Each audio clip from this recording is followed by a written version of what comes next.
What's up YouTube and hello NBA fans. Welcome to the Sam C channel.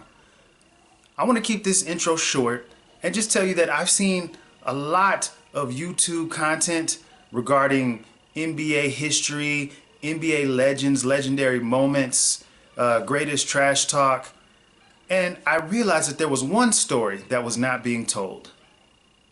And instead of complaining and going to other YouTubers and saying, how come you don't talk about this, I decided get on this platform and put this story out. Now this is a powerful story and it is about one man. Tim Duncan. Back in the 2001 and 2002 season, Tim Duncan and the Spurs were fighting to reclaim the spot they once held at the top of the NBA mountain. Since winning the title in 1999, Tim Duncan would be faced with a season-ending knee injury in 2000 that would erase any chance of a repeat, and would be swept emphatically out of the playoffs in 2001 by the LA Lakers and their dynamic duo of Shaquille O'Neal and Kobe Bryant.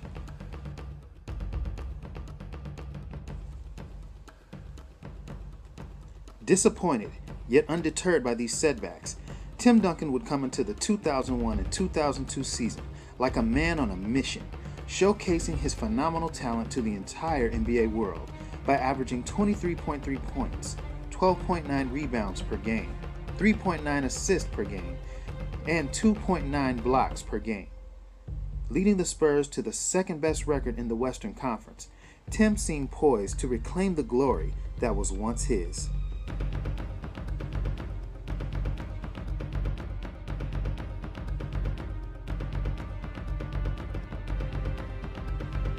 When the 2002 playoffs started, expectations were high as the Spurs faced off with the ever-dangerous Seattle Supersonics. Tim would continue his strong play as he and the Spurs would dominate the Sonics early on.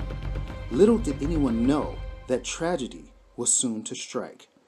On April 29, 2002, Tim's father, William Duncan, would suddenly pass away after a battle with cancer.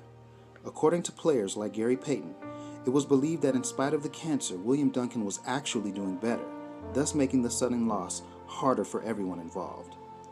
In spite of his grief, and perhaps looking to honor the life of his father, Tim would take off only one game to spend with his family and help spread the ashes of his beloved father over the waters of the Caribbean. After finishing off the Sonics, Tim and company would face the team that had swept them from the playoffs in dominant fashion the year before, the defending champion LA Lakers. After splitting the first two games of the series, Tim would be named MVP of the regular season, edging out a prime and talented Jason Kidd by the then smallest voting margin.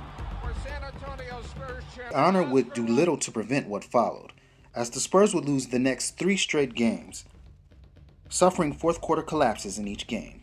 Tim would fight tooth and nail in this series, averaging 29.6 points per game, showing he deserved his MVP honors, but ultimately failing to overcome the Lakers' fourth quarter onslaughts.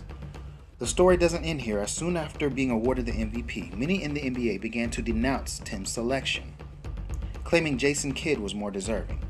In particular, New Jersey Nets then head coach Byron Scott would assert his disappointment that Tim Duncan was MVP over Jason Kidd.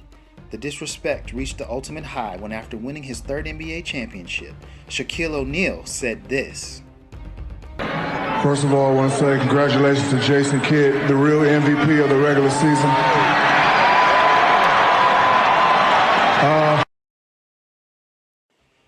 Wow, direct and ultimate disrespect. Now you may say Shaq wasn't disrespecting Tim Duncan as much as he was propping up Jason Kidd. But if you take the time to think of the mentalities of all-time greats like Shaquille O'Neal, Kobe Bryant, or Michael Jordan, then you know that each of them would take these words as the ultimate form of disrespect.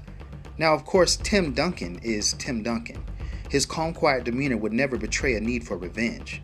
But if the phrase "action speaks louder than words" holds true, then Tim Duncan gave the most epic response to this disrespect, in ways that would make a Michael Jordan Last Dance documentary proud. Tim Duncan would enter the 2002 and 2003 season like a man possessed and playing at the same MVP level as the season before, destroying everyone in his path. Tim seemed driven by the pain and offenses dealt to him the previous year. His hard work and talent helped lead his Spurs to the best record in the Western Conference. His efforts also helped display to the entire NBA world that Tim Duncan was a force to be reckoned with.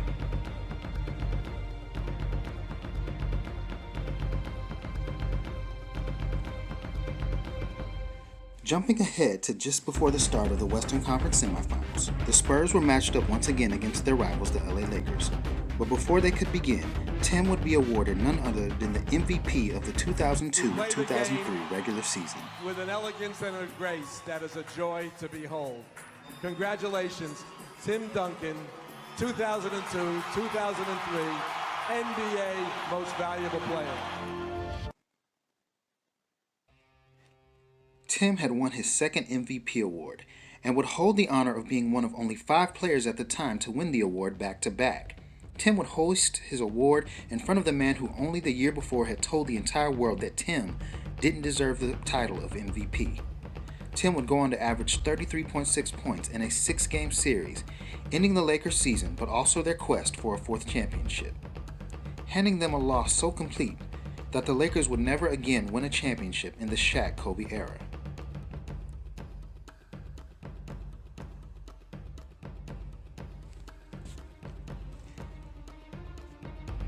How's that for getting revenge on a foe? Now, of course, the Lakers would shell out millions of dollars the following year to create a super team with Gary Payton and Karl Malone. But the loss in 2003 was clearly so hard to accept that Shaq and Kobe wouldn't even mention it years later in their players-only interview.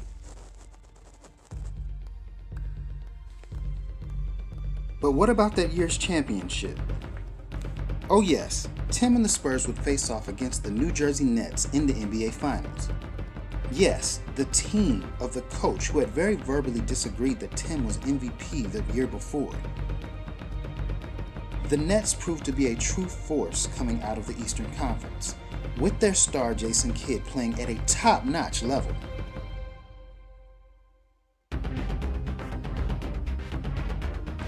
The Nets would give the Spurs all they could handle.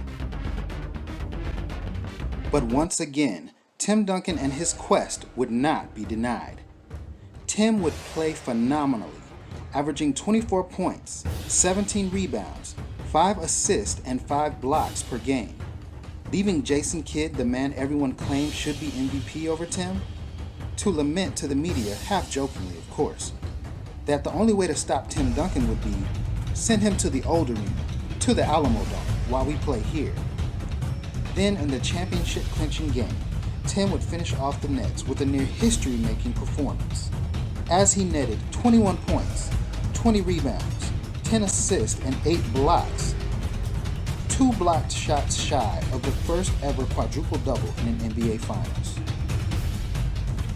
Tim and the Spurs would win their second NBA championship, and Tim would snag every major award in the NBA when he was named MVP of the Finals.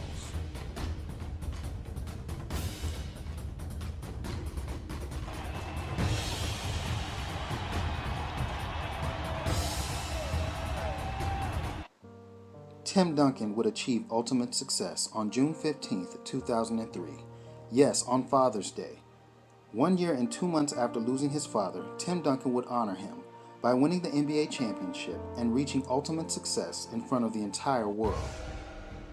And thus ends the tale of Tim Duncan and his year-long quest for honor and vengeance.